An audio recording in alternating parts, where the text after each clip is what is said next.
Hi hello నమస్తే welcome to Sakshi cinema నేను లిఖిత ఇవాళ మనతో పాటు ఒక సీనియర్ ఆర్టిస్ట్ ఉన్నారు ఆయన తెలియని వాళ్ళు ఎవ్వరు ఉండరు ఎన్నో అద్భుతమైన సినిమాల్లో నటించారు వందలాదికి పైగా సినిమాలు 50కి పైగా సీరియల్స్ మామూలు విషయం కాదు కదా ఎంతో అనుభవం ఉంది ఆయనకి ఎన్నో రకాల మూవీస్లో ఎన్నో రకాల పాత్రల్లో మనకి ఎంటర్టైన్ చేస్తూ వచ్చారనమాట అప్పటి తరం నుంచి ఇప్పటి తరం వాళ్ళకు కూడా ఆయన ఎవరో ఖచ్చితంగా తెలిసే ఉంటుంది ఆయనే సీనియర్ ఆర్టిస్ట్ రాజేంద్ర కుమార్ గారు అందరి ముద్దుగా రాజేంద్ర అని పిలుస్తూ ఉంటారు మరి మౌనరాగం అలాగే వదినమ్మ సీరియల్తో చాలా ఫేమస్ అయిపోయారు మన ఆడవాళ్ళందరికీ ఫేవరెట్ యాక్టర్ అంటే ఆయన ఖచ్చితంగా ఉంటారనమాట మరి ఇంకెందుకు ఆలస్యం ఆయనతో మాట్లాడదాం సినీ అనుభవాలు సీరియల్ అనుభవాలు జీవిత అనుభవాలు ఇవన్నీ కూడా ఆయన మాటల్లోనే తెలుసుకుందాం వెల్కమ్ రాజేంద్ర కుమార్ గారు నమస్కారం అండి సాక్షి ప్రేక్షకులు నమస్కారం అండి సార్ ఎలా ఉన్నారు గుడ్ బాగున్నా కాబట్టి మీ దగ్గరకు వచ్చాను ఇక్కడ అంతేనా దాకా సార్ ఏంటి సార్ ఈ వయసులో కూడా ఫిట్ గా కనిపిస్తున్నారు ఏం చేస్తారు మీ రహస్యం ఏంటి ఈ వయసులో కూడా అంటే ఏంటి నాకు అంటే మేము మిమ్మల్ని చిన్నప్పటి నుంచి చూస్తున్నాం యంగ్ ఉన్నారు అలా ఇలా అంతా అలరిస్తున్నారు ఇప్పుడున్న తరం వాళ్ళకి ఇన్స్పిరేషన్ గా నిలుస్తున్నారు అందుకే వాళ్ళ కోసం ఈ ప్రశ్న అడిగాను ఏం చేస్తుంటారు ఈ ఫిట్నెస్ కోసం ఏం తింటా ఉంటాననే ఏం తింటుంటారు ఎందుకు అంత ఉత్సాహంగా అంటే positive గా ఒకటండి ఫ్రాంక్గా చెప్పాలంటే నాకు తిండి తినాలంటే బద్ధకం ఉంటారు? ఓకే నేను భోజన ప్రియుని కాను ఓకే అయితే ఈవెన్ లొకేషన్లో షూట్లో కూడా 1:30కి బ్రేక్ ఇస్తే అబ్బా ఇప్పుడు అన్నం తినాలా అనిపిస్తుంది ఏదో ఓ టైము అందరూ మొదటి కూరలోనే ఉంటారు నేను లేచి వెళ్ళిపోతుంటా అంతేనా ఓకే ఏదో అందరూ నేను ఒక క్వశ్చన్ వేస్తాను మిమ్మల్ని మీకు బాగా ఆకలి వేసింది అనుకో కడుపుండా భోంచేస్తారు కదా అవును కదా నేను కడుపుండా భోంచేయను ఎందుకు ఆకలిని చంపుతా వై బతుకం ఆహా ఓకే అంటే ఏదో హడావుడిగా తినేసి లేచి వెళ్ళిపోతా ఆకలి చచ్చిపోద్ది అంతవరకే కడుపు నిండా పుష్టిగా భోంచేయను బహుశా అదే నన్ను కాపాడిందేమో మొదటి సీక్రెట్ అదే అయ్యి ఉండొచ్చు అంటే చిన్నప్పుడు అమ్మ ఎత్తుకుని చందమామ రావే జాబిల్లి రావంటే మొదలు పెట్టి అవసరమైతే కొట్టి తిట్టి కథలు చెప్పి కుక్కేది అవును ప్రస్తుత పరిస్థితి అంటే బాగా తింటే బాగుంటారు అనుకునేవారు అప్పట్లో అనుకునేవారేమో అమ్మమ్మలో అవును బట్ బాగా తింటే బాగుండరు ఓ, బాగా తినకపోతేనే బాగుంటారు ఆ, దీంట్లో ఒక్కటి కూడా తీసుకోవచ్చు చాలా మంది ఏదో టైం అయింది కదా అని తినేస్తూ ఉంటారు కానీ యాక్చువల్గా మనకు ఆకలిస్తే తినాలి చాలా మంది చెప్తూ ఉంటారు కూడా అఫ్ కోర్స్ రకరకాలుగా చెప్తుంటారు ఆకలేస్తే తినాలి అని కొంతమంది అంటారు నీకు ఆకలేసినా కానీ ఆకలేయకపోయినా కానీ టైంకు ఏదో కాస్తో కూస్తో తినాలి అని చెప్పే డాక్టర్లు ఉంటారు అవును బట్ ఏది ఏమైనా కానీ తక్కువ తింటే ఆరోగ్యంగా ఉంటారు మీరు ఎక్సర్సైజ్ కూడా చేస్తూ ఉంటారా సార్ చేస్తాం జిమ్కి అది వెళ్తుంటా రెగ్యులర్గా జిమ్కి వెళ్తుంటా వాకింగ్ చేస్తుంటా ఫుడ్ డైట్ కంట్రోల్ బాగుంటుంది చాలామంది ఫ్రెండ్స్ కూర్చుని అంటుంటారు తినరా సంపాదించేది దేనికోసం తినడం కోసం కదా తినో అంటుంటారు నాకు నవ్వు వస్తుంటుంది అప్పుడు నాలాగే ఇప్పుడు దాకా నవ్వాను కదా ఇప్పుడు తినటం కోసం బతకూడదు మనం మనిషి అయి పుట్టినప్పుడు ఏదో ఒకటి సాధించాలి కాబట్టి బతకాలి కాబట్టి తినాలి అంతేగాని తిండి కోసం బతకూడదు బతకటం కోసం తినాలి అని నేను అనుకుంటా నేనే కాదు అది నిజం అలాగే గురుగారు మీకు ఫోన్ చేస్తే ఓ సుందరిని వంటి దివ్య స్వరూపం అనే సాంగ్ పెట్టుకున్నారు అసలు అక్కడి నుంచి తీసుకుందాము ఎందుకు ఆ సాంగ్ అంటే ఎందుకు అంత ఇష్టం మీకు ఎప్పుడు విన్నారండి ఆ సాంగ్ అచ్చచ్చచ్చా మీ కాలర్ ట్యూన్ చాలా మంది అంటుంటారు కొంతమంది మీలాగా ఆట పట్టిస్తుంటారు కొంతమంది అబ్బా ఎక్కడికో తీసుకెళ్లిపోయారా అద్భుతమైన సాంగ్ రా అని కొంతమంది అంటుంటారు అయినా ఫస్ట్ రింకే లేపేసేవాడిని కాసేపు ఆగొచ్చు కదా వినొచ్చు కదా పాట అనేవాళ్ళు ఉన్నారు కొంతమంది ఆట పట్టిస్తుంటారు మీలాగానే ఎవరా సుందరి అప్పట్లో ఇప్పట్లో ఎవరు మరి లేదండి సుందరి లేదు ఎవరు లేదు సార్ అయితే మీ సినీ అనుభవం ఎలా ఉండేది అంటే చిన్నప్పుడు అసలు సినిమాలు అంటే మీ తరంలో మేబీ నాటకాలు ఉండేవి సినిమాలు అంటేనే ఒక పెద్ద ఆపర్చునిటీగా ఉండేది కదా మరి ఎలా ఉండేది మీ చిన్నప్పుడు అసలు సినిమాల క్రేజ్ ఎలా ఉండేది చిన్నప్పుడు అండి నాకు బాగా గుర్తు నేను 4th 5th ఆ టైంలో మాది ఏలూరు వెస్ట్ గోదావరి దగ్గర పల్లెటూరు అక్కడ ఉన్నప్పుడు స్టేజ్ నాటకాలు వీధి నాటకాలు వేస్తూ ఉంటే తెల్లవార్లు వెళ్ళి ఆ చీకట్లో కూర్చుని ఆ కిక్కే వేరుగా ఉండేదండి ఆ ఓకే. నాటకాలు చూసి. ఆ, ఎందుకో అప్పుడున్న కిక్ ఇప్పుడు ఐమాక్స్లో చూసినా రావట్లేదు నాకు. అవునా? ఓకే. ఆ! ఎందుకంటే అక్కడ లైవ్ ఆ బుర్ర కథలు, హరికథలు, డ్రామాలు చూస్తుంటే తెల్లవార్లు చూసేవాళ్ళం. హ్మ్. హ్మ్. అప్పుడు పుట్టిందా మీకు ఈ ఇంట్రెస్ట్ సినిమాల వైపు గాని, యాక్టింగ్ వైపు గాని? లేదండి, హ్మ్. అప్పుడు పుట్టలేదు నాకు. హ్మ్.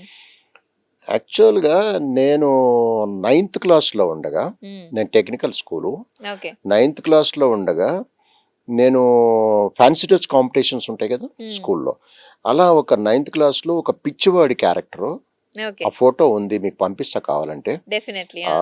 నైన్త్ క్లాస్లో సన్నగా పుల్లగా ఉన్నాడు. ఒక పిచ్చివాడికి, అంటే పిచ్చివాడు అంటే మన రోడ్ల మీద పిచ్చి అంటే చూస్తుంటాం. పిచ్చోళ్ళలాగా తిరుగుతుంటారు సారా, మెంటల్లీ. అవును. హ్మ్. ఆ పిచ్చివాడి క్యారెక్టర్ ఫస్ట్ టైం ఆ వేషం వేసి స్టేజ్ ఎక్కి ఫస్ట్ ప్రైజ్ కొట్టా, వావ్! ఆ! ఫస్ట్ టైమే. హ్మ్. అంటే అప్పుడు కూడా బీజం పడలేదు. అప్పుడు గూడా పడలేదు. ఓకే. అంటే స్కూల్లో ఏదో ఉంటది కాబట్టి ఫ్యాన్సీస్ కాంపిటీషన్స్, నేనే మేకప్, అప్పుడు మేకప్లు ఏమున్నాయండి, చలన బొగ్గు నూరి అవునా? రాసుకుని ఆహా! పిచ్చోళ్ళలాగా. ఓకే. ఆ! అలా పడింది. తర్వాత నేను కొంతకాలం వర్క్ చేశాను. నేను వర్క్ చేస్తున్నప్పుడు ఎందుకో అనిపించింది. హ్మ్. అని అక్కడి నుంచి చిన్న ట్రయల్స్ మొదలెట్టాను. హ్మ్. అసలు మీ కాలంలో అప్పుడు ఎవరుండేవాళ్ళు సార్ హీరోలు? 'ఎన్టీఆర్', 'ఏఎన్నార్' గారు. అయ్యో! అప్పుడు 4 పిల్లర్స్. హ్మ్. రామారావు గారు, నాగేశ్వరరావు గారు, కృష్ణ గారు, శోభన్ బాబు గారు. 'కృష్ణంరాజు' గారు గూడా ఉండేవాళ్ళా? కృష్ణంరాజు గారు కూడా. ఆ! చాలా ఆ! మంది ఉన్నారు. 'శోభన్ కృష్ణంరాజు బాబు' గారు, గారు. శోభన్ బాబు గారు, హ్మ్. వీళ్ళంతా ఉన్నారు కాదంట్లా. ఒక 4 పిల్లర్స్ అంటే మెయిన్ ఇయ్యే గదా! అవును. రామారావు గారు, నాగేశ్వరరావు గారు, కృష్ణ గారు, శోభన్ బాబు గారు. హీరోయిన్స్‌లో అయితే ఇంగా 'సావిత్రి' గారు. ఆళ్ళే హ్మ్. శ్రీదేవి వీళ్ళంతా ఉండేవారు. హ్మ్. సో, ఇప్ అప్పుడు మీకు సినిమాలు చూసేవాళ్ళా అక్కడ థియేటర్స్ ఉండవు అయ్యో! కానీ? సినిమాలు చూసేవాళ్ళం. ఇప్పుడు ఈ సందర్భంగా నేను ఒకటి గుర్తొస్తుంది. నేను నేను కృష్ణ గారికి, నటశేఖర్ కృష్ణ గారికి వీరాభిమానిని. ఆహా! హ్మ్. మామూలు వీరాభిమాని గాని. ఆయన ఫోటోస్ ఎక్కడ కనిపించినా న్యూస్ పేపర్‌లో కట్ చేసి ఇన్ని పేపర్‌లు దాచిపెట్టుకునేవాళ్ళు. దాచిపెట్టేవాడు. నా పుస్తకాల కంట ఆయన బొమ్మలే ఎక్కువుండేయి. అప్పుడు ఎందుకు సార్ ఆ పిచ్చి ఎందుకంత? పిచ్చంటే ఏం చెప్పమంటారు, అంతే ఒక హీరో. ఆ! ఆయన యాక్షన్ మూవీస్ అయి చూసి మామూలు వీరాభిమాని గాదు. అయితే నేను ఎయిత్ క్లాస్‌లో ఉండగా నేను బొమ్మలేసేవాడిని చిన్న చిన్నగా. ఒక్కసారి కృష్ణ గారిది ఇట్లా గన్ పట్టుకున్నది ఒక ఫోటో నేను డ్రాయింగ్ షీట్ మీద బొమ్మేసా. హ్మ్. ఏసి మన సికింద్రాబాదు మోండా మార్కెట్ ఉంది. సికింద్రాబాద్ అవును. రైల్వే ఇప్పుడు స్టేషన్ దగ్గర మోండా హ్మ్. మార్కెట్ దగ్గర ఒక రాజేశ్వరి థియేటర్ అని ఒకటుంది. మరి ఓకే. ఉందో ఇప్పుడు లేదో తెలీదు నాకు. అప్పట్లో ఏంటంటే ఫోటోసు ఇట్లాంటి అభిమానులు అన్నీ ఒక బోర్డ్‌లో పెట్టి క్లిప్స్ పెట్టి అలా షో పెట్టేవారు. 4, 5 ఓకే. బోర్డులు ఆ! పెట్టేవారు. వాడిని తీసుకెళ్ళి డ్రాయింగ్ షీట్ ఆ కృష్ణ గారి బొమ్మ తీసుకెళ్ళి పెట్టమని వాడిని రిక్వెస్ట్ చేస్తే మొత్తం అయిపోయింది పెద్దవే అన్నాడు. ఓకే. ఆ! చిన్నోడిని కదా, ముఖం మార్చుకుని ఏడ్చుకుంటూ ఇంటికెళ్ళిపోయా. హ్మ్. ఓకే. ఆ! అంత అభిమానం ఉండేది. హ్మ్. కట్ చేస్తే మనిషి ఎప్పుడు ఎవరిని కలుస్తాడో, ఎప్పుడు మన నుంచి ఎవరు విడిపోతారో ఎవ్వరికీ తెలీదండి. హ్మ్. అంత వీరాభిమాన్ని ఆయన నేనసలు చూస్తే చాలు ఓహ్! అనుకునే అంత వీరాభిమాన్ని కట్ చేస్తే నేను సినిమా ఇండస్ట్రీకొచ్చినాక 'సీబీఐ ఆఫీసర్' అని ఒక మూవీలో ఆయన హీరోగా, నేను మెయిన్ విలన్‌గా చేశా.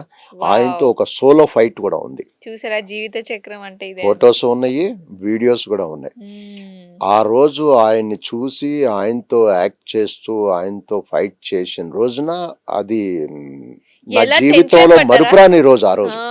టెన్షన్ పడుంటారే మీ ఫేవరెట్ యాక్టర్. టెన్షను కంటే ఆనందం ఎక్కువ. ఓహ్! వావ్! నా హీరో, నా హీరో, నా హీరో అని. అలా ఆ రోజు నేను మర్చిపోలేని రోజు. హ్మ్. అలా ఒక స్వీట్ మెమరీ అది నాకు కృష్ణ హ్మ్. గారితోటి. అప్పట్లో మళ్ళీ సినిమాలంటే కష్టం కదా సార్. ఈవెన్ ఎళ్లి మనం సినిమాలు చూడాలంటే కూడా కష్టము. మీకప్పుడు ఎలా ఉండేది? డబ్బులుండేవా ఎళ్లి సినిమా చూడ్డానికి? అప్పుడు పావులా, ముప్పావులా ఏదో అంటుంటారు. అవునవును. సెవెంత్, ఎయిత్ లోపు ఏదో తల్లిదండ్రులు వాళ్ళు వెళ్తా ఉంటే మాతో పాటు చూసేసేవాడిని. ఎయిత్, నైన్త్ నుంచి వచ్చేసరికి కొంచెం ముదిరిపోయా. అంతేనా? హ్మ్. ముదిరిపోయి పొద్దున్నే నీట్‌గా యూనిఫార్మ్ యేసుకొని స్కూల్ ఇన్‌షర్ట్ యూనిఫార్మ్. ఆ! నీట్‌గా ఇన్‌షర్ట్ చేసుకొని అంటే ముందే ప్లాన్ చేసుకునేవాడిని. ఈరోజు సినిమాకి వెళ్ళాలి హ్మ్. అనుకున్నప్పుడు ఎక్కువ బుక్స్ కాకోకుండా 2 బుక్స్ పట్టుకొని కొంచెం వచ్చేసి బయటకు వచ్చేసి అటు ఇటు చూసి సరిగ్గా మార్నింగ్ షో టైంకి నీట్గా ఇన్షర్ట్ తీసేసి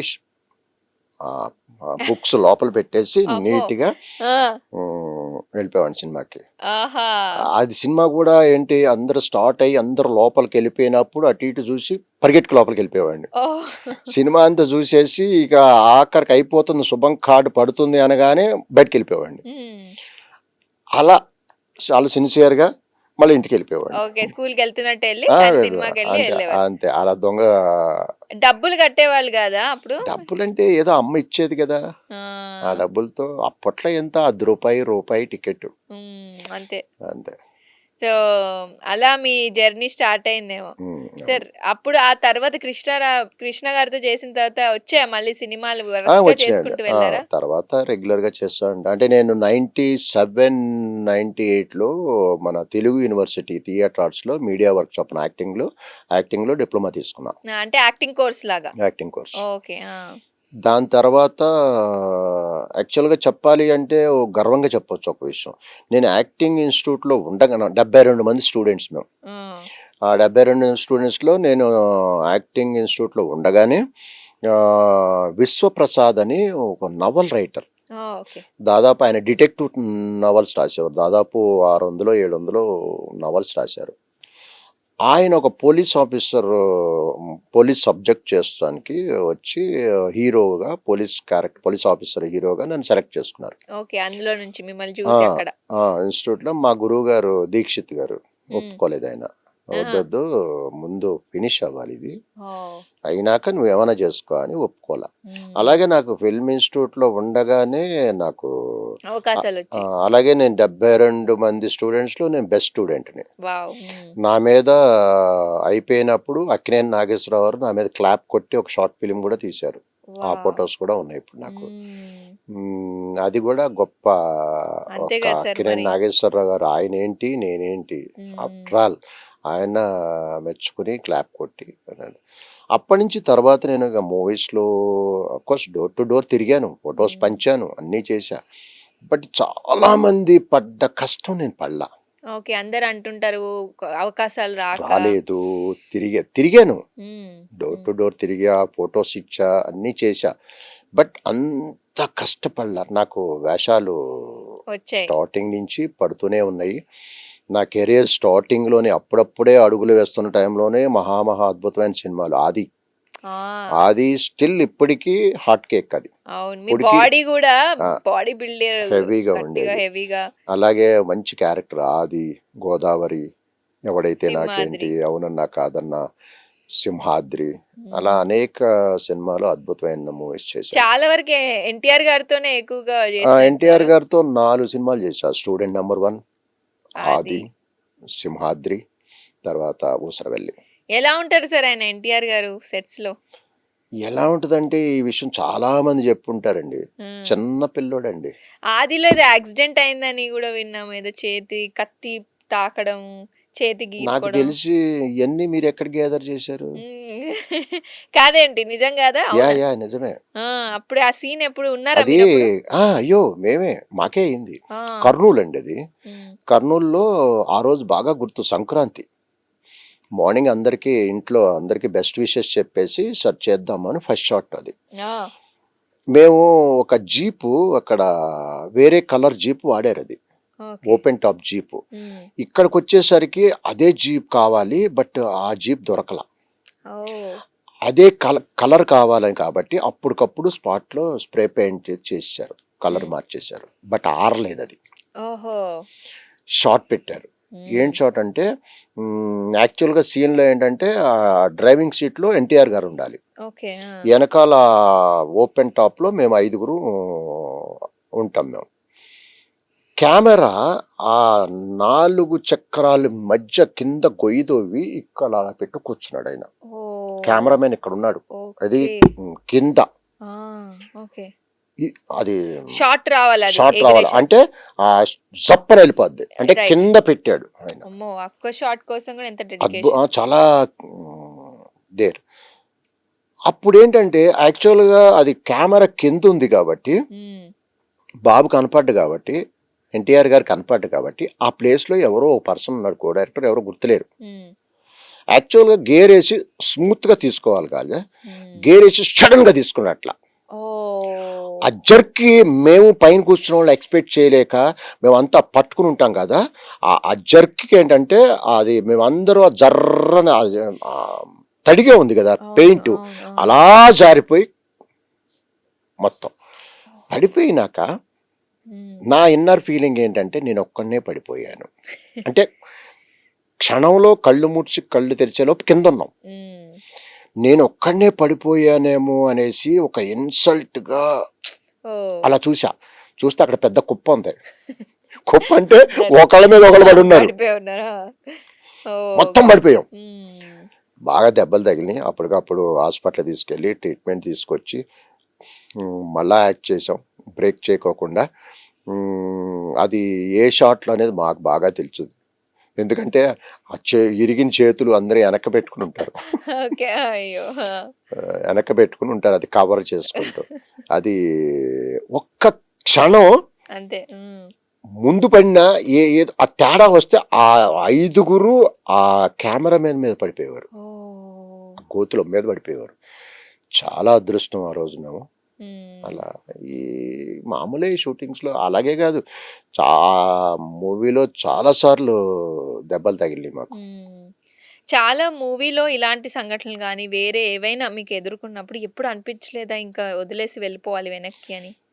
లేదండి, నిజం చెప్పాలి అంటే నేను కొన్ని కొన్ని ఈ ఫైట్ రిస్కీ షాట్స్లో మొండిగా ప్రవర్తిస్తా, బాగా మొండిగా, ఎవరు అవునన్నా కాదన్నా.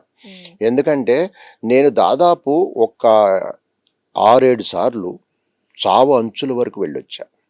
చావు అంచులు తెలుసు కదా, అంటే క్షణంలో ప్రాణం పోతుంది. అదేంటి సార్ ఎప్పుడు అది? క్షణంలో అంటే అంత ఆ పొజిషన్కి వెళ్ళొచ్చా 6-7 సినిమాల్లో నేను. ఒకటి గోదావరి, ఒకటి స్వీట్ హార్ట్, అలా ఎన్నో సినిమాలు ఉన్నాయి. ఈవెన్ సింహాద్రిలో కూడా అంత మొండిగా. తర్వాత విషయం తెలిసి తిట్టినోళ్ళు ఉన్నారు నన్ను, ఎంత మొండిగా ఇప్పుడు ప్రవర్తించొద్దు. అంత చివరంచుల వరకు వెళ్ళి రావడం, మళ్ళీ అలాగే ఫైట్ చేయడం. గోదావరి మరీ దారుణం అండి. అక్కడ అప్పుడు ఏం జరిగింది సార్? ఏం లేదండి, గోదావరిలో నాది ఒక విలన్ క్యారెక్టర్. ఒక 3 బోట్లు వెళ్ళిపోతా ఉంటాయి తెలుసా, చూసా ఉంటాయి. దాంట్లో రోజు నా క్యారెక్టర్ పేరు వీరయ్య, విలన్ క్యారెక్టర్. అయితే శేఖర్ కమ్ముల్ గారు అన్నారు, రేపు నీ సూసైడ్ చేసుకుంటాడు, గోదావరిలో దూకే సూసైడ్ చేసుకుంటాడు, రేపు సూసైడ్ సీన్ ఉంది, నీకు ఈత వచ్చు కదా అన్నాడు. అయ్యో నాకు ఈత రాదు సార్, నాకు ఎప్పుడు ఈవెన్ నేను స్విమ్మింగ్ పూల్లో కూడా దూకలేదు, అస్సలు రాదన్నా. ఓ అలాగా, సర్లే నీ షర్ట్ ఇచ్చేస్తే ఆ వాటర్ మీద తేలినట్టు చూపించేసి ఆ వీరయ్య అనే అతను ఆత్మహత్య చేసుకున్నాడు అని డైలాగ్లో పోస్ట్ చేసేస్తాలే అన్నాడు. లేదు సార్ నేను చేస్తాను సార్ అన్న. ఎట్లా చేస్తావు అన్నాడు. నేను చేస్తా సార్, జాకెట్ తెప్పించుకుంటా అని జాకెట్ తెప్పించా. లైఫ్ జాకెట్ వేస్తారు కదా, లోపల వేసుకుని పైన షార్ట్ వేసేసుకున్నా. వేసుకుని ఆ బోట్లు వెళ్ళిపోతా, అది ఎక్కడ పాపికొండల మధ్యలో ఆ 3 బోట్లు వెళ్తుంటే ఆ వెనకాల ఆ బోట్లకి కింద మన ఈ బొంగులు అంటారు చూసారా, దాంట్లో పంటేదో అంటారు దాన్ని, కరెక్ట్గా తెలియదు. అది ఆ లెవెల్ అక్కడ నిలబడి ఆ ఎడ్జ్లో నిలబడి రెయిన్ ఎఫెక్ట్లో ఒక 2 పేజీలు డైలాగ్ చెప్పి అది ఆ బోట్ అలా వెళ్ళిపోతుంటే ఆ గోదావరిలో అలా వెనక్కి పడిపోవాలి. అది షార్ట్. అది పాపికొండల మధ్యలో. మీరు నమ్మరు, నేను ఏదో ఇంటర్వ్యూలో ఏదో చెప్పాలని చెప్పట్లా, సత్యంగా చెప్తున్నా. నేను డిసైడ్ అయ్యా 50-50, రావచ్చు రాకపోవచ్చు నేను అనేసి నేను చెప్పేశా మా ఫ్రెండ్స్ 2-3కి. ఒకవేళ బై ఛాన్స్ నేను రాకపోతే ఇక వీళ్ళకి ఇన్ఫార్మ్ చేయాలి, ఇది నెంబర్. సత్యంగా చెప్తున్నా, ఇక నాకు ఆ ఫీలింగ్ తెలుస్తుంది. నాకు రావచ్చు రాకపోవచ్చు, ఎందుకంటే ఎంత లైఫ్ జాకెట్ వేసుకున్నా వాటర్లో ఒక్క 1-2 మినిట్స్ నీళ్లు తాగినా చచ్చిపోతారు. స్విమ్మింగ్ రాదు, అందులో వాటర్ ఫోర్స్ ఎక్కువ ఉంది అక్కడ, అంత ఫోర్స్ స్విమ్మింగ్ వచ్చే వాళ్ళు కూడా కొట్టుకుపోతారు. చెప్పేశా నిజం 50-50 అని చెప్పేసి. రెడీ అన్నారు, షార్ట్ పెట్టారు, యాక్షన్ అన్నారు, డైలాగ్ అన్నారు, పడిపోయా. వాటర్లో పడిపోయా. ఆ బోట్లు వెళ్ళిపోతున్నాయి పాపికొండల మధ్యలో. పడిపోతామే ఒక 8-9 ఫీట్లు బాగా హెవీగా ఉండేవాడిని. ఆ వాటర్ లోపలికి వెళ్ళిపోయా. నేను ముందే ఫిక్స్ అయ్యా, ఎట్టి పరిస్థితుల్లో నిమిషంన్నర వరకు మనం బ్రీత్ ఆపుకోగలను నేను. నీళ్లు తాగకూడదు, గాలి పీల్చకూడదు అని ముందు మెంటల్గా నేను ఫిక్స్ అయి ఉన్నా. ఎప్పుడైతే పడ్డానో అలా 8-9 అడుగులు లోపలికి వెళ్ళిపోయి టప్పని పై కొట్టేసింది ఆ జాకెట్, లైఫ్ జాకెట్. కొట్టేగానే ఈ boat water force, general water ఫోర్స్కి దాదాపు ఒక 1/2 కిలోమీటర్లు కొట్టుకెళ్ళిపోయాల. అప్పుడు ఒక మినీ బోట్ వేసుకుని 2-3 గజేతగాళ్ళు ఉంటారు కదా అక్కడ, వాళ్ళు వచ్చి బోట్లో వేసి నన్ను పట్టుకుని ఆ బోట్లో వేసి తీసుకొచ్చారు. మీరు స్పృహ తప్పిపోయి ఉంటారా అప్పుడు? లే కాన్షియస్ లో ఉన్నా నేను. నీళ్లు తాకూడదు, గాలి పీల్చకూడదు, లోపల ఉన్నప్పుడు అలా కొట్టుకుంటూ వెళ్ళిపోయాను తలకా పైకి పెట్టుకుని. తీసుకొచ్చి మినీ బోట్లో లోపలేసి తీసుకొచ్చి లోపలేసారు. వేసిన తర్వాత నేను ఎక్కడే కూర్చున్నా, ఇట్లా శేఖర్ గారు కూర్చున్నారు, ఇక్కడ మానిటర్ ఉంది. షార్ట్ చూడు అన్నారు. ఇక్కడ ఈ విషయంలో శేఖర్ గారికి హ్యాట్సాప్ చెప్పాలి. చూడు అన్నారు. అనగానే నేను సార్ ఎన్ని ఫ్రేమ్స్ పెట్టారు సార్ అన్న. 24 ఫ్రేమ్స్ అన్నాడు. అనగానే నేను ఎక్స్ప్రెషన్ ఇలా ఇచ్చా, మీరే శేఖర్ అనుకో అన్న. ఏమైంది అన్నాడు. ఏం లేదు సార్. చెప్పు ఏమైంది అన్నాడు. లేదు సరే చెప్తావా లేదా ఏమైంది అన్నాడు. సరే ఏమనుకోవద్దు సార్, నేను ఆల్రెడీ వాటర్ లెవెల్లో నిలబడ్డా, గ్రౌండ్ లెవెల్ అంటే వాటర్ లెవెల్లో నిలబడ్డా. మీరు 24 ఫ్రేమ్స్ పెట్టారు. కళ్ళు మూసి కళ్ళు తెరిచేలోపు ఏ ఆడియన్ అన్నా ఎలా అనుకున్నా రెప్పేసినా కన్ను మూసి కన్ను తెరిచేలోపు నేను వాటర్లో పడిపోతాను, అసలు కనపడను కదా సార్ అన్న. ఆయన జనరల్గా కొంతమంది డైరెక్టర్లకి ఇలా ఇన్వాల్వ్ అవుతే కొంచెం నచ్చదు, ఈగో ఫీల్ అవుతారు. నిజంగా హ్యాట్సాప్ ఆయనకి. ఇంత కూడా ఆయన వన్ మోర్ అన్నాడు. మళ్ళా పట్టము, పడిపోతాము, కొట్టుకుపోతాము, గజేత. ఎన్ని ఫ్రేమ్స్ పెట్టాడు తెలుసా? 72 ఫ్రేమ్స్. అంటే మనిషి అలా అలా అలా అలా పడి వాటర్లో పట్టడం, వాటర్ అలా చింది అలా రావడం షాట్. 72 ఫ్రేమ్స్ పెట్టాడు. మళ్ళా పట్టడం, మళ్ళా కొట్టుకుపోవడం, మళ్ళా గజేతకాలు తీసుకురావడం, తీసుకొచ్చి లోపల పడేయడం. మరి మీరు సెకండ్ టైం భయపడలేదా సార్? ఫస్ట్ టైమే భయపడలే, ఇంకా సెకండ్ టైం ఎందుకు భయపడతా? అలా వచ్చిన తర్వాత అయిపోయింది. డాన్స్ మాస్టర్ తారా మాస్టర్ భలే ధైర్యంగా దూకావు, మంచి గజేతగాడు అనుకుంటా అంటే, ఆ మేడం ఏ రోజు నేను స్విమ్మింగ్ పూల్లో కూడా దూకలేదంటే మీరు నమ్మర్లో తిట్టిందండి, మామూలుగా తిట్ల. పిచ్చోడువా, ఇంత మొండోడువా నువ్వు, ఇంకొకసారి లైఫ్ అండ్ డెత్, ఇలాంటి పిచ్చి పనులు చేయొద్దు, ఇంత రిస్క్ చేయొద్దు, నువ్వు బాగా చేసావు బట్ అంత రిస్క్ చేయొద్దు అని బాగా చివాట్లు పెట్టింది నాకు. సార్ అప్పట్లో ఇంత డెడికేషన్ గా ఉంటారు కదా అందరు యాక్టర్స్ కూడా, మరి ఇప్పటిలో అదేమైనా తక్కువైందని మీకు అనిపిస్తుంది? లేదండి, ఇప్పుడు పెరిగింది. ఇప్పుడు బాగా చెయ్యాలి, నన్ను నేను ప్రూవ్ చేసుకోవాలి అనుకునే అందరికీ పెరిగింది. చిన్న ఆర్టిస్ట్ నుంచి హీరోలు అయితే చెప్పాల్సిన అవసరం లేదు. చూసారుగా ఇప్పుడు ఎంత హార్డ్ వర్క్ చేస్తున్నారు, ఆ 6 ప్యాక్లు ఏంటి, ఆ హార్డ్ వర్క్ ఏంటి. లేదండి, పెరిగింది. ఇప్పుడు తపన పెరిగింది. ఏంటంటే అంత నిన్ను నువ్వు ప్రూవ్ చేసుకుని అంత హార్డ్ వర్క్ చేస్తేనే ఈ రోజుల్లో నువ్వు నిలబడగలవు. ఏదో వచ్చి 4 డైలాగులు చెప్పేసి వెళ్ళిపోతే ఎవరు గుర్తుపట్టరు, నువ్వు నిలబడలేవు. ఇప్పుడున్న హీరోల్లో అలా అంత డెడికేటెడ్ గా ఉన్న వాళ్ళు ఉన్నారండి, అందరూ ఉన్నారు, ఎవరు లేరు, ఒక్కళ్ళే అని కాదు. ఇప్పుడు హాట్ కేక్ పెద్ది చూడండి, ఏం హార్డ్ వర్క్, ఆ ఫిజిక్ ఏంటి, ఇది అందులో డిఫరెంట్ వేరియేషన్ ఎవరు కాలేండి. బాబు ఎన్టీఆర్ అయినా, రామ్ చరణ్ అయినా, మహేష్ బాబు అయినా, ఎవరైనా కానీ ఈ రోజుల్లో హార్డ్ వర్క్ చేస్తున్నారు. అంటే చేస్తేనే నిలబడగలరు, నేను నిలబడలేరండి. అప్పట్లో క్యారవాన్స్ ఉండేవా సార్ అప్పుడు? లేదండి, మరి ఎలా మేకప్ చేంజ్? అంతే, మేకప్ రూమ్స్ ఉంటే మేకప్ రూమ్స్, లేదంటే ఏ చెట్టు కింద కూర్చుని. కష్టం అనిపించలేదా మరి అప్పుడు? ఇప్పుడు చేంజ్ చూస్తే మీకు ఎలా అనిపిస్తుంది? ఇప్పుడు అంటే సెపరేట్ ఉండదండి. ఇప్పుడు మనిషికి ఏ ఎండకా గుడుగన్నట్టు ఏ పరిస్థితులకి ఆ పరిస్థితులకు అలవాటు పడిపోతారు. అంతేగాని ఇలాగే ఉండాలి అనుకునేవాడు బతకలేడు. ప్రతి పరిస్థితికి అడ్జస్ట్ అయినోడే ముందుకెళ్ళగలడు.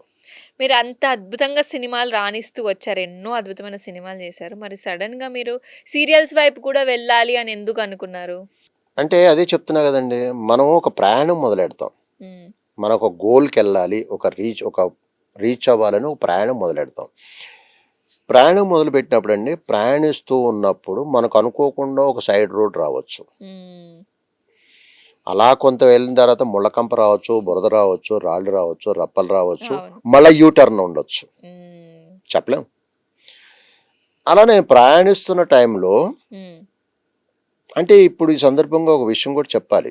ఎస్. అంటే మ్, అది చాలామంది ఒప్పుకుంటారో ఒప్పుకోరో తెలియదు, నా అభిప్రాయం చెప్తున్నా. ఓకే. అంటే యాక్చువల్గా ఏంటంటే, నేను పుట్టక ముందే తెలుగు ఇండస్ట్రీలో అద్భుతమైన నటులు, టెక్నీషియన్స్ ఉన్నారు అని నిరూపించారు, ముద్రేసి వెళ్ళిపోయారు.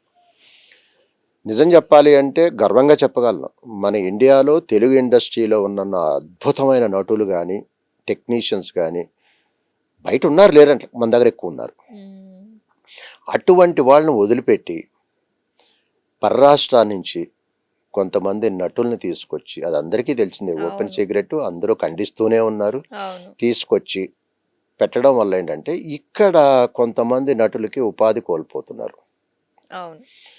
వాళ్ళు ఏమంటారు, ప్రొడ్యూసర్స్, డైరెక్టర్స్, ఉమ్, నా ప్రొడక్ట్ ఇది, నా ప్రొడక్ట్లో ఎవరిని పెట్టుకోవాలి, ఏది వెయ్యాలి నాకు తెలుసు, పెట్టేది నేను కదా, డబ్బులు పెట్టేది నాకు ఉంటుంది కాబట్టి నా ఇష్టం అంటారు. అఫ్కోర్స్ వాళ్ళ పాయింట్ ఆఫ్ వ్యూలో అది కరెక్ట్ అయి ఉండొచ్చు, కాదంటలా.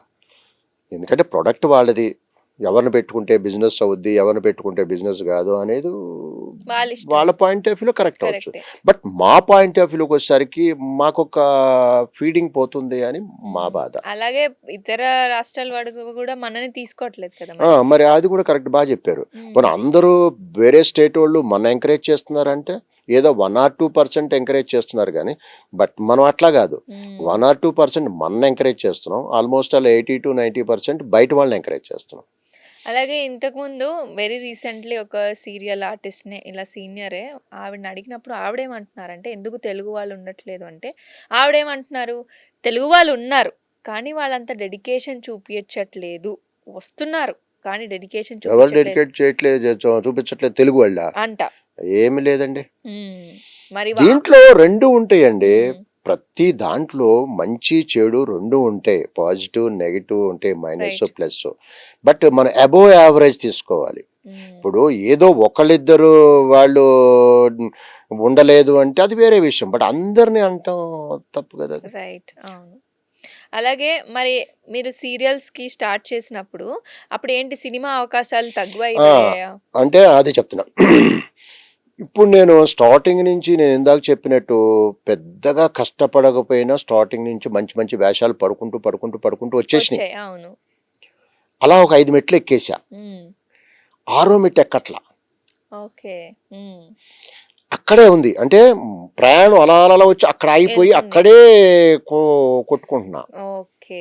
మరి అక్కడ నా తలరాత, ప్రయత్న లోపం అయితే కాదు, నేను ప్రయత్నిస్తూనే ఉంటా. ఓకే. ఉమ్, ఎక్కడ నేను ప్రూవ్ చేసుకోలేదా కాదు, నేను ప్రతి చోట ప్రూవ్ ప్రూవ్ చేసుకుంటూ చేసుకున్నాను, వచ్చారు. సూపర్ అనే ప్రూవ్ చేసుకున్నా, ప్రయత్న లోపం లేదు, ప్రూవ్ చేసుకున్నా.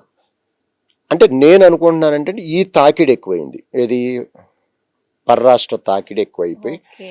ఈ అని నేను అనుకుంటున్నా. ఉమ్, అనుకుని ఆ టైంలో నాకు అనుకోకుండా, మీరు ఇందాక బాగానే గుర్తుపెట్టారు, మౌనరాగం సీరియల్ అన్నారు. అవును. అవును. ఆ మౌనరాగానికి సీరియల్ ముందు మంజులా నాయుడు గారు తెలుసు కదా, అవును. నెంబర్ 1. ఋతుగీతం అని ఒక సీరియల్ చేశాను, ఉమ్, ఋతురాగాలు 2.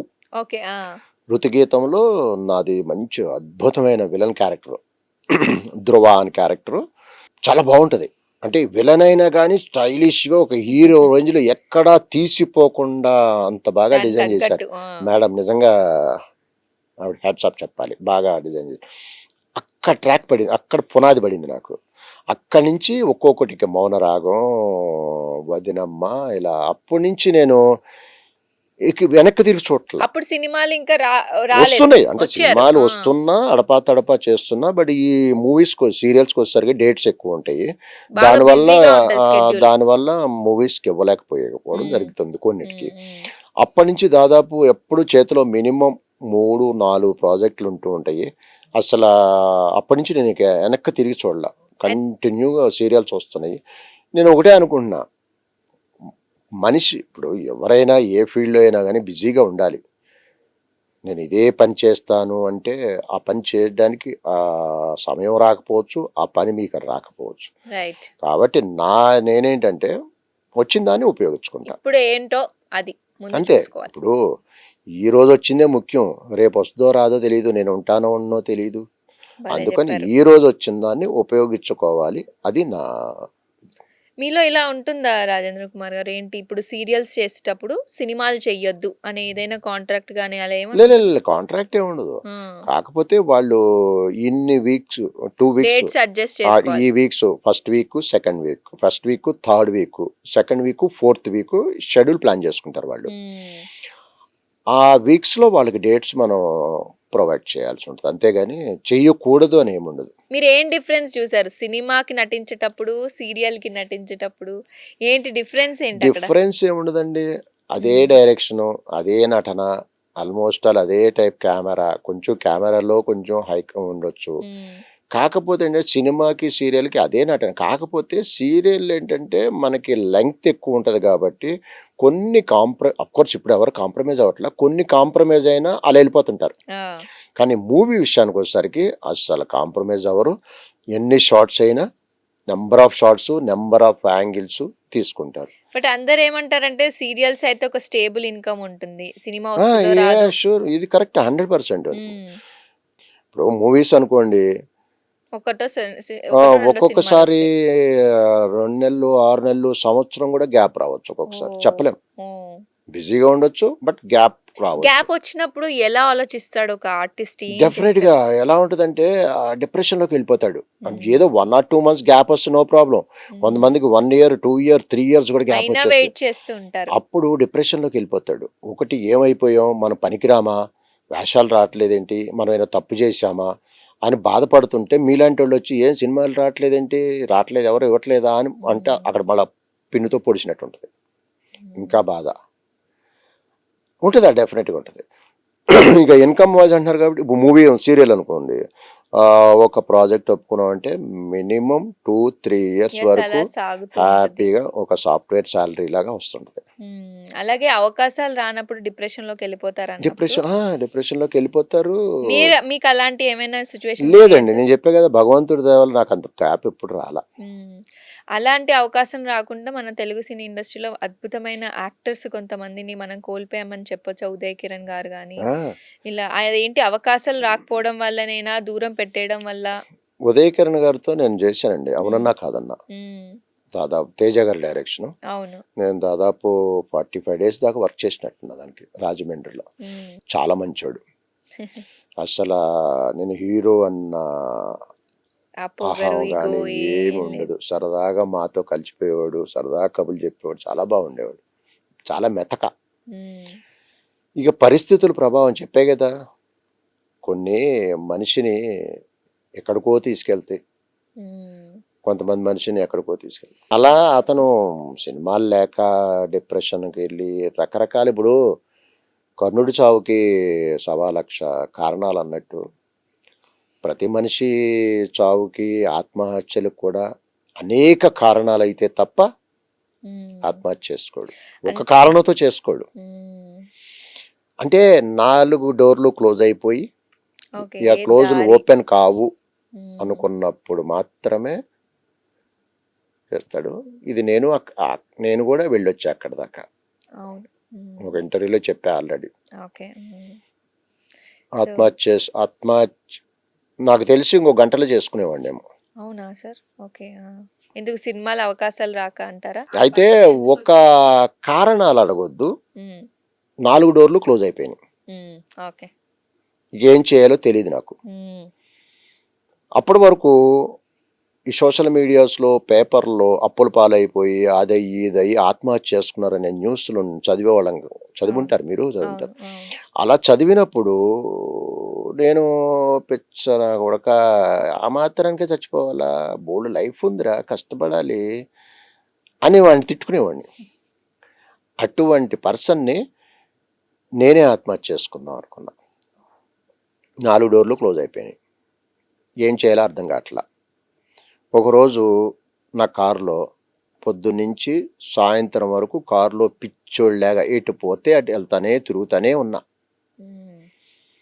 ఎలా చనిపోవాలి ఏంటి అన్ని ప్లానింగ్ ఆలోచిస్తూ ఏడుస్తూ కళ్ళంట నీళ్లు కారుకుంటూ సిటీ అంతా తిరిగి తిరిగి పిచ్చోళ్ళగా కారు ఎటుపోతే అటు తిరుగుతుంది. ఎవరితో మాట్లాడుకోవాలి ఏమి అనిపించింది? లేదు ఇక అన్ని ఫోన్ పక్కన మారేసి స్విచ్ ఆఫ్ చేసి తిరుగుతున్నా ఏడుస్తూ సిటీలో ఎటు పడితే అటు తిరిగి తిరిగి తిరిగి తిరిగి సాయంత్రం 6:30, 7 ఆ టైంలో ఎర్రగడ్డ ఐడియా ఉందా మీకు? అవును.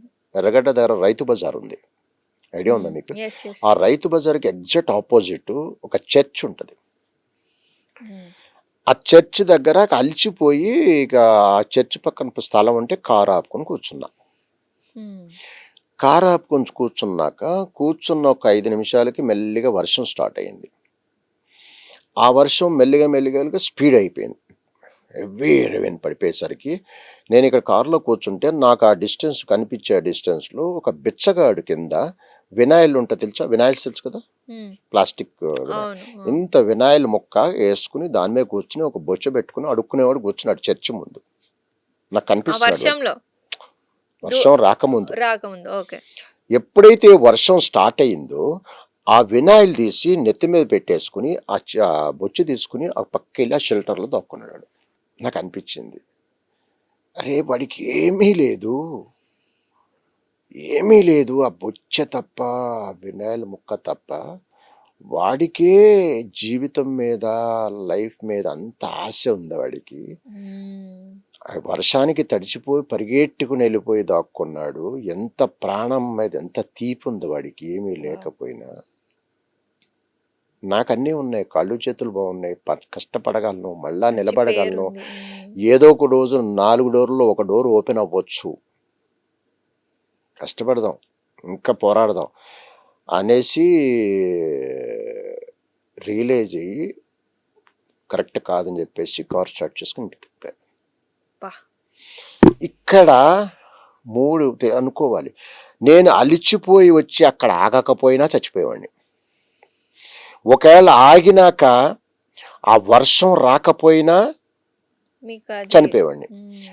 ఆ వర్షం వచ్చినా కూడా అక్కడ ఆ బిచ్చగాడు లేడు, ఆ ఇన్సిడెంట్ జరగకపోయినా చనిపోయేవాడిని. ఈ 3 ఇన్సిడెంట్లు ఏది మిస్ అయినా నేను ఉండేవాడిని. ఈరోజు మీ దగ్గర ముందుకు వచ్చి ఉండేవాడిని కాదు. చూసారా ఎలా షింక్ అయిందో? అలిచిపోయి రావడం ఏంటి, ఆ టైంకి వర్షం రావడం ఏంటి, అది చూసి వాడు అక్కడ కూర్చుంటాం ఏంటి, వాడు లేచి వెళ్ళిపోవడం ఏంటి, వాడికి అంత తీపి ఉంది నాకెందుకు తక్కువ ఉంది, నేను కష్టపడిన కానీ అంటే ఏదో శక్తి అంటారా? శక్తి అనుకోవచ్చు, కో ఇన్సిడెంట్ అనవచ్చు, ఏది ఏమైనా కానీ ఈ 3 సంఘటనలు జరగకపోతే ఈ రోజు నేను మీ ముందుకు వచ్చినవాడిని కాదు. భగవంతుడి మీద నమ్మకం ఉందా మీకు? ఇవి కూడా చాలా ఇంటర్వ్యూస్ చెప్పా. భగవంతుడి మీద నమ్మకం ఉందా అంటే కరెక్ట్గా చెప్పాలంటే భగవంతుడు ఉన్నాడో లేడో నాకు తెలీదు. కాసేపు ఉన్నాడు అనిపిస్తుంది, కాసేపు లేడనిపిస్తుంది.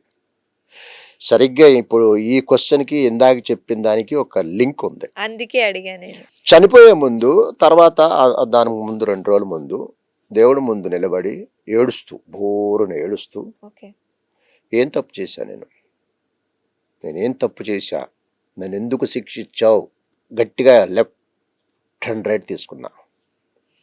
ఒకటే అన్నా, ఈ రోజు నుంచి నీ ముఖం నేను చూడను. మనం జనరల్గా కారులోనూ బైక్ మీద వెళ్తున్నప్పుడు గుళ్ళు గోపురాలు కనిపించినప్పుడు అనుకుంటాం, ఈ రోజు నుంచి నువ్వు దారి మీద కనిపించినా నీకు నమస్కరించను, పొరపాటు నీ వెంక చూసినా కానీ నమస్కరించను. ఏం చేస్తావా నువ్వేం చేయగలవు, నన్ను చంపేస్తావు.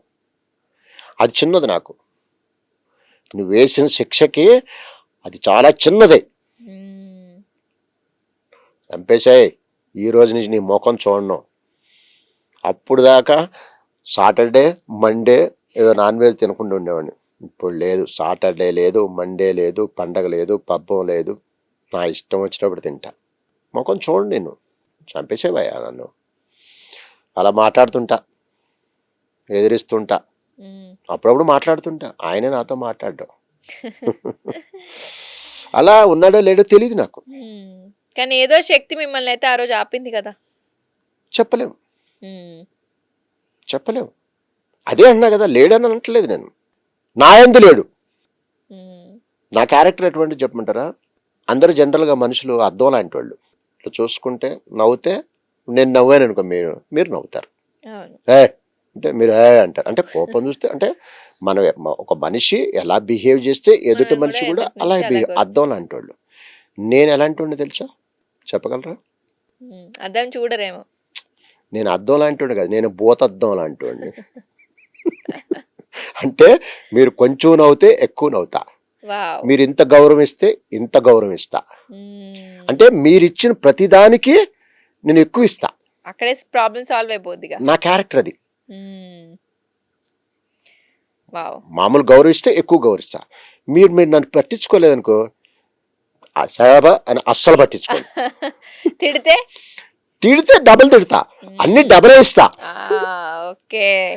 తిట్టినా డబులే, కోపం ఇచ్చినా డబులే, మంచి ఇచ్చినా డబులే.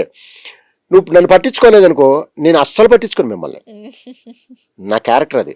అలా అని మిమ్మల్ని నాశనం చేయాలన్నా మీకు దూరంగా వెళ్ళిపోతా, మిమ్మల్ని టచ్ చేయను. అలాగే ఇది ఎందుకు చెప్పానంటే, దేవుడు నన్ను పట్టించుకోవట్లేదు కాబట్టి నేను ఆయన పట్టించుకున్నాను మానేశా. అఫ్కోర్స్ ఉండొచ్చు, ఓకే. నేను ఆయన నన్ను పట్టించుకోవట్లేదు, నేను ఆయన పట్టించుకోవట్లేదు. మరి అందరూ అంటారు దేవుడు, మరి అందరూ ఎక్కడెక్కడో చెప్పారు, నా బిడ్డలు లాంటి వాళ్ళు, చేసేది నేనే, చేయించేది నేనే, శిక్షించేది నేనే అంటారు. మరి చేసేది నువ్వే, చేయించేది నువ్వే అన్నప్పుడు మరి చెడు చేసేవాళ్ళు నేను ఎందుకు చూస్తూ ఊరుకున్నావు? ఎన్నో రకాల అఘాయిత్యాలు జరుగుతున్నాయి, అవి ఎందుకు చూస్తూ ఊరుకున్నావు? ఇవన్నీ చూస్తుంటే లేడేమో అనిపిస్తుంది. చిన్న చిన్న పిల్లలు ఇవన్నీ లేడేమో అనిపిస్తుంది. నిజంగా దేవుడు ఉంటే చిన్నపిల్లల్ని ఇలాంటి రకరకాలు అరాచకాలు జరుగుతుంటే చూస్తూ ఊరుకుంటాడా? ఎందుకు ఆపట్లేదు అనిపిస్తుంది. కాసేపు ఇదంతా సైన్స్ అనిపిస్తుంది, కాసేపు ఉన్నాడేమో అనిపిస్తుంది, కానీ ఏదో పవర్ ఉంది అనిపిస్తుంది. Question mark. అంటే అంత ఆలోచించే బ్రెయిన్ నాకు లేదు. ఇప్పుడు డబ్బు ముఖ్యం అంటారా, పేరు ముఖ్యం అంటారా సార్? మీరు ఇంత అనుభవం చూసారు జీవితంలో. డబ్బు ముఖ్యమా, పేరు ముఖ్యం అంటే, డబ్బుంటేనే పేరు వస్తుందండి. డబ్బుంటేనే పేరు వస్తుంది. కానీ డబ్బు వరకు చేరుకోవాలంటే పేరు ఫస్ట్ సంపాదించుకోవాలంటారు. అలా కాదండి, డబ్బుతో పాటే పేరు వస్తుంది. ఓకే.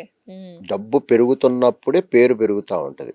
అంతేనే పేర్లు చాలా మంది అంటారండి, డబ్బు శాశ్వతం కాదు, డబ్బు ముఖ్యం కాదు, మంచితనం కావాలి, ఇంకోటి కావాలి, అన్ని కట్టుకుని తీసుకుపోతామా, ఇవన్నీ చెప్తారండి. ఇప్పుడు అలాగే ఉంది, డబ్బే ముఖ్యం, డబ్బే ముఖ్యం. డబ్బుంటేనే బంధమైన, బంధుత్వమైన, స్నేహమైన, భార్య అయినా, బిడ్డ అయినా, తండ్రి అయినా, తల్లి అయినా.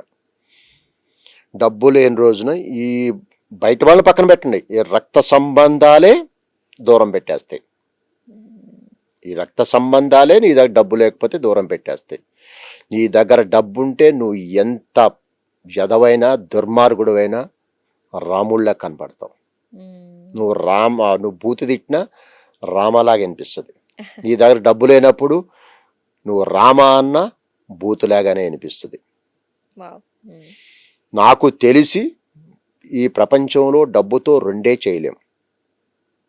అంటే నా అనుభవం చెప్తున్నా, నేను అందరి గురించి చెప్పట్లా, నేను అనుకుంటాం 98% అన్నీ చేయొచ్చు, రెండు చేయలేరు. ఒకటి చావును కొనలేడు, రెండోది వయసుని, వృద్ధాప్యాన్ని ఆపలేడు. వృద్ధాప్యాన్ని ఆపలేడు, ఏ రెండే చేయలేడు.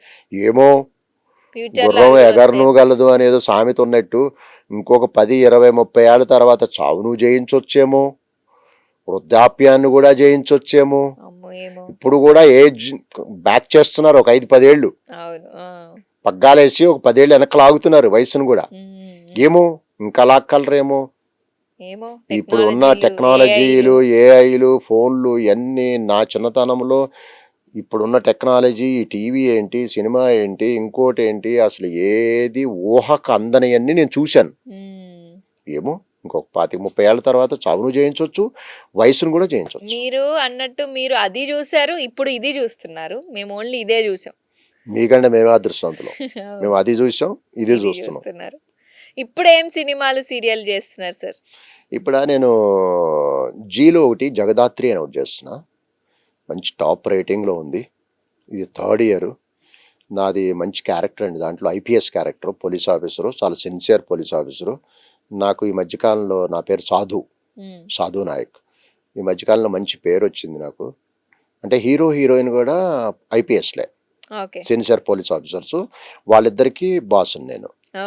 అంటే ఏ కేసు అయినా నాకు రిపోర్ట్ చేయడం, నేను చెప్పినట్టు ప్లాన్ చేయడం, అంటే వాళ్ళిద్దరికి బాస్. పాత రోజుల్లో సిఐడి అని ఒకటి వచ్చింది చూసారా, అవును. సోనీలో, ఆ టైపు. మంచి పేరు వచ్చింది. నేను ఎక్కడికి వెళ్ళినా సాధు సార్ జై హింద్ అంటుంటారు. అలాగే ఈటీవీలో రంగులు రాట్నం అని ఒకటి చేస్తున్నాను. వావ్. అది కూడా మంచి క్యారెక్టర్. చాలా బాగా డిజైన్ చేశారు అనిల్ కుమార్ గారు. ఈ సందర్భంగా ఆయనకి థ్యాంక్స్ కూడా చెప్పుకోవాలి. ఓకే. ఒక వెబ్ సిరీస్ చేస్తున్నాను. వావ్. మొన్న ఒక మూవీ చేశానండి, ది లైన్ అని. ఉమ్, అంటే ఆర్మీ బేస్డ్. ఉమ్, దాంట్లో commander character, okay. Sardarji character. Um. యాక్చువల్గా ఏంటంటే మిమ్మల్ని పట్టేస్తారా? పడతారు. ఉమ్, సర్దార్జీ అంటే మొత్తం అంతా ఉంటుంది, ఓన్లీ పగిడియే కదా. పగిడి పగిడి. కొంచెం దాడి ఉంటుంది. అంతే, ఇది ఇంతవరకే ఉంది. ఓకే. అది సర్దార్జీ క్యారెక్టర్, అదొకటి చేస్తున్నాను. ఇంకా మొన్న ఒక మూవీ రిలీజ్ అయిందండి మొన్న, పోలీస్ కంప్లైంట్ అని. అవును. ఎస్, వివాదంలో కూడా వచ్చింది కదా డైరెక్టర్ అవును. యా. వరలక్ష్మి శరత్ కుమార్ గారిది. దాంట్లో అఘోరా క్యారెక్టర్ చేశాను. ఓకే. దాదాపు 2.5-3 hours పెట్టేది మేకప్. అదొకటి చేశాను.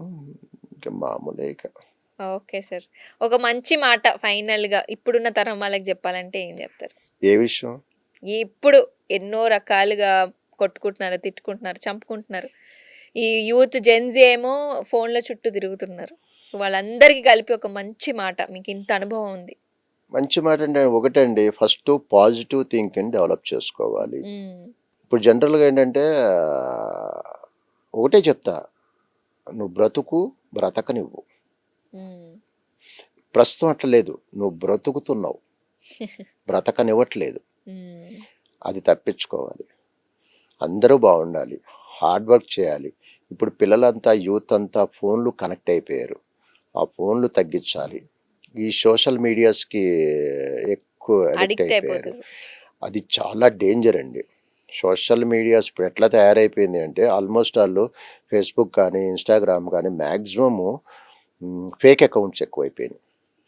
ఈ ఫేక్ అకౌంట్ అని తెలిసి కూడా వాళ్ళతో చాటింగ్ చేస్తుంటారు, వాళ్ళతో ఫ్రెండ్షిప్ చేస్తుంటారు. కానీ ఈ ఫేక్ అకౌంట్లు అరికట్టొచ్చండి ఈజీగా. ఇప్పుడు దానికి తోడు ఇప్పుడు ఏఐ అయ్యింది. దీనివల్ల ఏది రియలో ఏది ఏఐయో ఏదో ఏమీ తెలియని పరిస్థితుల్లో ఉన్నారు. ప్రపంచం అంటే టెక్నాలజీ పెరగడం మంచిదే అండి, కానీ ఆ టెక్నాలజీని సక్రమైన మార్గంలో వినియోగించట్లా. అందరూ సెకండ్ థాట్ ఆలోచిస్తున్నారు. ఇక్కడ కూడా నేను ఇప్పుడు ఫేస్బుక్, ఇన్స్టాగ్రాము ఇలాంటి వాళ్ళు అధిపతులు, దాని యాజమాన్యం నాకు తెలిసి 1,000 కోట్లు 1,00,000 కోట్లు సంపాదించేసి ఉంటుంది. ఇంకా సంపాదన మీదే ఉంటే ఎట్లా? వాళ్ళకు కూడా ఒక మినిమం సొసైటీ మీద ఒక తన వంతు మంచి చేద్దామని ఒకటి ఉండాలి. నాకు తెలిసి ఇలాంటి సోషల్ మీడియాస్లో ఫేక్ అకౌంట్స్ అరికట్టొచ్చు. ఎట్లాగూ ఇప్పుడు ఆధార్ అని ఒకటి వచ్చింది కదా. ఇప్పుడు ఒక అకౌంట్ ఓపెన్ చేయాలి, దానికి ఆధార్ లింక్ ఇచ్చాడు అనుకోండి, ఫేక్ అకౌంట్ క్రియేట్ అవుద్దా చెప్పండి? ఇప్పుడు ఎవరన్నా మీలాంటి వాళ్ళకి ఎవరికన్నా బ్యాడ్గా మెసేజ్ పెట్టగలరా? ఒళ్ళు దగ్గర పెట్టుకోరు, ఐడెంటిటీ తెలిసిపోతుంది కదా. అలా ఎందుకు చేయరు అంటే, 1,00,000 కోట్లు సంపాదించినా కూడా సొసైటీ మీద, ప్రజల మీద, యూత్ మీద కనీసం అవగాహన లేకుండా కొంతైనా మంచి చేద్దామని ఎందుకు ఆ టాప్ పర్సన్స్ అనుకోరో నాకు అర్థం కాదు. ఇలాంటివి చేస్తే ఫేక్ అకౌంట్ క్రియేట్ అవ్వకుండా ఉంటాయి. ఇవన్నీ దీనివల్ల అనర్థాలు కూడా తగ్గుతాయి. ఈవెన్ గవర్నమెంట్ కూడా చేయొచ్చు. ఇప్పుడు లాస్ట్ టైం మన ఇండియన్ గవర్నమెంట్ టిక్టాక్ని బ్యాన్ చేసింది. ఇక్కడ కూడా ఒక స్ట్రిక్ట్గా ఒక రూల్ పెట్టచ్చు, మా ఇండియాలో పెట్టాలంటే ఈ రూల్ ఉండాలి, ఇది ఉండాలి అనేసి. ఇప్పుడు ఫర్ ఎగ్జాంపుల్ ఏఐ ఉందండి, ఏఐని మంచి మార్గంలో ఉపయోగించుకుంటే ఓకే. దాన్ని నాకు తెలిసి ఏఐని బ్యాడ్గా, వల్గర్గానే ఎక్కువ యూస్ చేస్తున్నారు. దాన్ని కూడా అరికట్టచ్చు. ఎలాగంటే ఇప్పుడు మన యూట్యూబ్లో ఒక 10 సెకండ్స్ ఏఐకి ఒక ఆప్షన్ ఇచ్చాడు, ఓకే. మీకు అవును. తెలుసో తెలీదు. హ్మ్. సరే మనం క్రియేట్ చేయొచ్చు, కొన్ని వీడియోస్ క్రియేట్ చేయొచ్చు. నేను కావాలని ఏం చేశానంటే కొన్ని క్రియేట్ చేద్దామని కొన్ని బ్యాడ్ వర్డ్స్ కొట్టి చూశాను, నేను ఓకే. ఆ! తీసుకోలా, చెప్పేసింది తీసుకోను అని చెప్పేసింది, అలాంటి వర్డ్స్ తీసుకోని చెప్పి. అలా ఈ ఏఐ టెక్నాలజీ పెద్ద పెద్ద సాఫ్ట్వేర్లు వెళ్ళాలికి గవర్నమెంట్ గట్టిగా స్ట్రిక్ట్గా చెప్పేసి ఇటువంటి వర్డ్స్ తీసుకోకూడదు, ఈ వర్డ్ తీసుకుంటేనే కదా అది క్రియేట్ చేసేది అవును. అని కొంత రూలు పెట్టాలి. రైట్. పెట్టినప్పుడు ఏంటంటే ఈ బ్యాడ్ వీడియోస్ అంటే మార్ఫింగ్ వీడియోస్ ఇలాంటివి రాకుండా ఉంటాయి. అది గవర్నమెంట్ సీరియస్గా తీసుకోవాలి. ఇప్పుడు ఎందుకంటే నాకే తెలిసింది ఎగ్జాంపుల్, నేను కావాలని రకరకాల బ్యాడ్ ఇలా క్రియేట్ చేయి నేను చూద్దామని చూస్తే కొన్ని వర్డ్స్ కీవర్డ్స్ తీసుకోవట్లేదు, అది అమేజింగ్ ఇన్వెన్షన్ అసలు. అలా చెయ్యాలి. అలా గవర్నమెంట్ ఇప్పుడు ఏదైనా గవర్నమెంట్ తలుచుకుంటే చేయొచ్చండి, తలుచుకోకపోతే కాదు. యూత్ చెప్పేది అదే, కష్టపడండి, ఎక్కువ సోషల్ మీడియాకి అడిక్ట్ కావద్దు. అయినా ఈ రోజుల్లో మనం చెప్తే తీసుకునేటట్టు ఎవరు లేరండి. ఒక టైంలో మా తల్లిదండ్రి మా తాతలు చెప్తే వినేవాళ్ళం, ఇప్పుడు మేము చెప్తే నువ్వు చెప్పేదేంటి మాకు తెలీదా. అలా చెప్పేవాళ్ళు తక్కువైపోయారు, చెప్తే వినట్లేదు. చెప్పేవాళ్ళు తక్కువైపోయారు, వింటలేదు కానీ చెప్పట్లా. ఇప్పుడు ఎవరు వింటలా, ఎందుకంటే ఎవరికి వాళ్ళే నాకు తెలుసు, నువ్వు చెప్పేదేంటి నాకు. ఇప్పుడు యాక్టింగ్లో కూడా నాకు 28, 29 సంవత్సరాలు, దాదాపు 30 ఏళ్ళు కావస్తుంది. కొన్ని వందల సినిమాలు, ఎన్నో రకాల వేరియేషన్స్, హిస్టారికల్, మైథలాజికల్ అన్ని వేరియేషన్స్ చేసి ఉన్నా. ఇప్పుడు వచ్చే కొంతమంది కుర్రకారు ఉంటారు, ఆడవాళ్ళు కావచ్చు మగవాళ్ళు కావచ్చు, కొన్ని మనం చెప్తుంటే అలా చూస్తారు, ఏం నువ్వు చెప్పేదేంటి నాకు తెలీదా అంటే తీసుకోవట్లే ఎవరు. మంచి చెప్పినా తీసుకునే రోజులు కావు ఇవి. అందుకే ఒక్కోసారి మేము అనుకుంటాం కానీ ఎలానే చేసుకొని మాకెందుకు అనేసి. Thank you so much Rajendra గారు. మీ టైం మాకు ఇచ్చి ఎన్నో అద్భుతమైన మాటలు మాతో పంచుకున్నారు. ఇలా చెప్పేవాళ్ళు చాలా అరుదు. అండ్ మీ సినీ అనుభవాలు కూడా మాతో పంచుకున్నందుకు థ్యాంక్ యూ సో మచ్. నాకైతే చాలా బాగా అనిపించింది. అఫ్కోర్స్ ప్రేక్షకులకు కూడా అలాగే అనిపించింది తప్పకుండా. ఎందుకంటే మీ అనుభవాలు ఎంత చెప్పినా తక్కువే, ఎందుకంటే అంత సినీ అనుభవాలు మీకు ఉన్నాయి. So thank you so much. మళ్ళీ కలుద్దాము. మళ్ళీ తప్పకుండా అండి. మీరు కూడా సాక్షి టీవీ నుంచి గుర్తుపెట్టుకుని నన్ను గుర్తించి పిలిచి ఇంటర్వ్యూ చేసినందుకు సాక్షి టీవీకి మీకు ఎప్పటికీ రుణపడి ఉంటా. వావ్. ఇలా చెప్పుకుంటూ పోతే యూత్ గురించి చాలా చెప్పొచ్చు, కానీ ఇంకోసారి చెప్పుకుందాం, ఇంకో ఎపిసోడ్ చేద్దాం ఎప్పుడన్నా. Definitely sir. Thank you so much. ఫైనల్గా నేను అంటే ప్రతిదానికి సంబంధం లేని ఒక విషయం చెప్తాను. దయచేసి ట్రాఫిక్ రూల్స్ పాటించండి, హెల్మెట్ పెట్టుకోండి. 2 వీలర్స్ వాళ్ళు కారుల్లో లాంగ్ వెళ్ళేటప్పుడు సీట్ బెల్ట్ పెట్టుకోండి. 30-40లోకి వెళ్ళేదానికి 100 అబోవ్ వెళ్ళేదానికి మ్యాక్సిమం ఒక half an hour 40 minutes difference వస్తేమో, అంతేగాని గంటలు తేడా రాదు. నీ టైం బాగుండి ఏదైనా జరిగితే కాలో చెయ్యరిగితే జీవితాంతం నువ్వు వేడవాలి. ఒకవేళ పోతే నీ మీద డిపెండ్ అయిన వాళ్ళు, నీ తల్లి తండ్రి భార్య బిడ్డలు బాధపడాల్సి వస్తుంది. శిక్ష నీకు కాదు, నువ్వు క్షణంలో చచ్చిపోయావు, కానీ జీవితాంతం శిక్ష నీ తల్లి తండ్రికి డిపెండ్ అయిన వాళ్ళకి. అందుకని ట్రాఫిక్ రూల్స్ పాటించండి, స్లోగా వెళ్ళండి, సీట్ బెల్ట్ వెళ్ళండి please. Thank you so much. Wow, thank you so much sir. Right, అది మరి candid conversation with Rajendra Kumar గారు. ఎలా అనిపించిందో కామెంట్స్లో చెప్పడం మర్చిపోవద్దు. Stay tune to Sakshi TV cinema. నేను లిఖిత, సైనింగ్ ఆఫ్.